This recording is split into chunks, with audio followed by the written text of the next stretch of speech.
నాకు ఇంగ్లీష్ రావడానికి మూలతారకుల్లో కానీ పెద్ద రామచంద్రమూర్తి గారు ఉన్నారు. నేను ట్రాన్స్లేట్ చేయనట్టు లేదు, బలవంతంగా చేయించాడు ఆయన వార్తను, పీటీఐ అనే వార్త. ఆ విధంగా నాకు కొంత ఇంగ్లీషు డిక్షన్ కొంత ద ట్యూన్ వాజ్ ఫ్రాక్చర్డ్ అనే ఒక మాట, అది ఒకటే అర్థమైంది నాకు మొత్తం. అలాగే సురేంద్రరాజు ఇక్కడ ఉన్నాడు. సురేంద్రరాజు ఒక కవి, ఒక ఫిలాసఫర్ మీద దాని పేరేంటి, జర్మన్ ఫిలాసఫర్ నీషేతో ఒక మాట ఉంది, అంటే బాడీని ఇన్స్ట్రుమెంట్తో పోల్చింది. అది ఇందులో కాదు, ఏదైతే ఇవి కారణాలు. ఇప్పుడు నేను ఆత్మహత్యాగ్రహం అనే ఒక పోయం, ఆత్మహత్యలను సత్యాగ్రహం అనేదాన్ని, ఇది నేను ఉదయంలో విజయవాడలో పనిచేస్తున్న రోజుల్లోనే నాకు చాలా మిత్రుడు, ఆత్మీయుడు, నాకంటే చాలా పెద్దవాడు, మళ్ళీ గోపాల్ రెడ్డి, బంగోరి అంటారు, గొప్ప రీసెర్చ్ స్కాలర్, నిజమైన ఆత్మలో.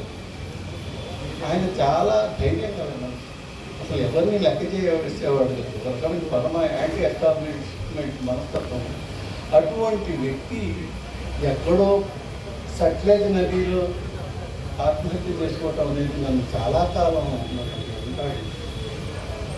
దాని నుంచి బయటపడటం కోసం, ఎందుకంటే నాకు చాలా ఆత్మీయుడు. అంతకుముందే నేను ఆయనతో పాటు ఆంధ్ర యూనివర్సిటీలో ఆయన ఉండే హాస్టల్లో ఉన్నాను.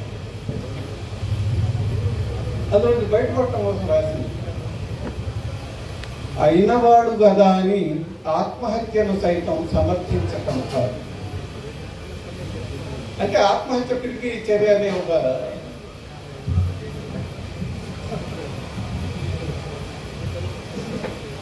అయినవాడు కదా అని ఆత్మహత్యను సైతం సమర్థించటం కాదు.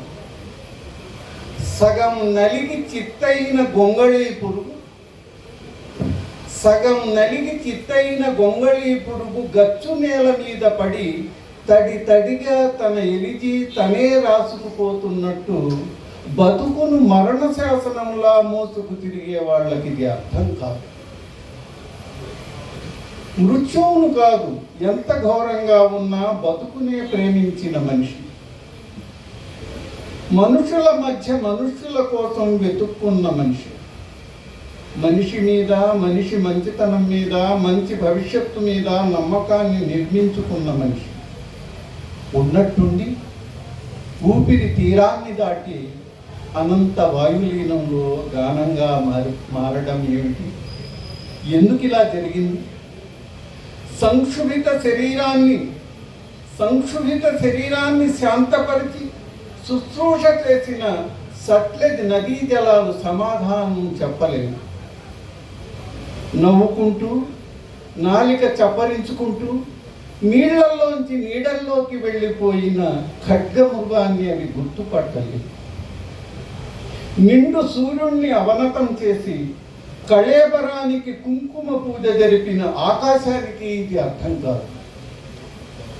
పంచభూతాలకి, 12 జీవితాలకి మధ్య, మనిషికి మస్తిష్కానికి మధ్య, వ్యక్తికి సమూహానికి మధ్య గోడల్ని నిలువునా కూల్చితేనే తప్ప నీడలు నిజాల్ని విప్పవు.